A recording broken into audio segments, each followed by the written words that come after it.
What is up, guys? Today we're going to be learning how to shade our colorways into a cartoon style, and I figured the perfect way to demonstrate this is a Charizard theme, aka my favorite Pokemon. We're going to start off with our blank shoe. Since we're going for more of a vintage feel, I'm going to be using a shoe that's been slightly used, so it has the bends and creases as an aged shoe would. First things first, let's talk about coffee dyeing the soles. Instead of grabbing a bucket, filling it up, and then dipping the whole shoe, I like to do a light coffee dye that doesn't require the extra mess. So I'll need a cup of hot coffee and an old paintbrush. I'm just gonna dip my brush into the coffee and apply it to the sole of the shoe. And we're gonna make sure we get the stitching, as this is what's gonna give the sole its aged look. Now that our sole is covered in coffee, we're gonna let that sit for about 10 to 20 minutes to let the color soak in. I want a very subtle look, so I'm only gonna do one coat of this, but if you want it a bit darker, you're gonna wanna repeat coats until you get your desired outcome. Once you let the hot coffee soak in, we can go in with a damp paper towel to remove all the excess coffee and coffee grinds that are left over. Give it a good scrub until the sole looks nice and clean. Next, let's talk about mixing shades for our color. As you can see, I have 3 main colors and 3 shades for those colors. Essentially, your shade is just going to be a darker version of your main color, and it's super easy to do. For example, we have one of our main colors in Photoshop. Once you start bringing the dot down, you can see that the color darkers into a shade of the previous color. This is because we're bringing it closer to the grays and blacks. So we're going to apply that in real life to our paint. Lighter colors can be darkened with gray, and darker colors can be darkened with black. You can also use the color's complementary color to darken it as well, but this is a bit easier as grays and blacks work for all colors. Let's test this out by painting a square of our main color. Now I'm going to shade a portion of that with its darkened version. As you can see, the darker version makes a great shade to the original color since it's made of the same elements. Now that we've got the shading figured out, it's time for the most important part of painting, which is prepping our shoe with some Angelus Preparer and Deglazer. We're going to give the shoe a good wipe down to remove its previous finish. Old finish removed, now I can start painting each panel to its designated color. I'll be applying about 3 to 4 coats with drying times in between. One tip for the main colors I mixed is to add a bit of white and gray to the paint to mute the intensity. This is what gives more of a vintage type feel, as the colors don't look super bright and new, but more dull. For the wings logo, I'm going to switch over to a micro detail brush so I'm able to cover all the small corners and lettering. I'll be using a number 0 round brush.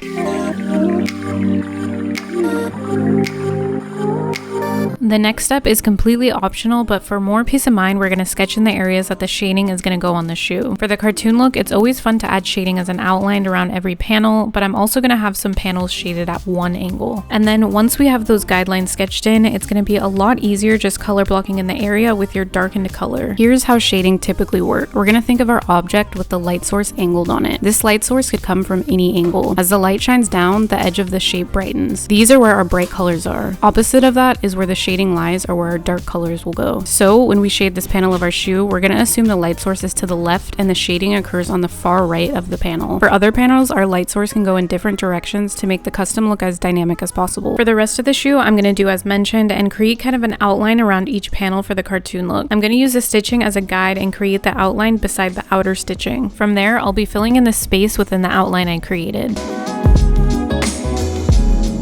One last detail I'm going to add to give this custom even more of a vintage look is I'm going to use the color Buttercup to paint the edges of the swoosh. This color is great because it gives the edges more of an aged look and doesn't require any mixing to do so. We're going to finish off this custom with some Angelus 4 coat, which will protect the paint from scuffing and scratching, while also allowing us to keep this flat matte finish.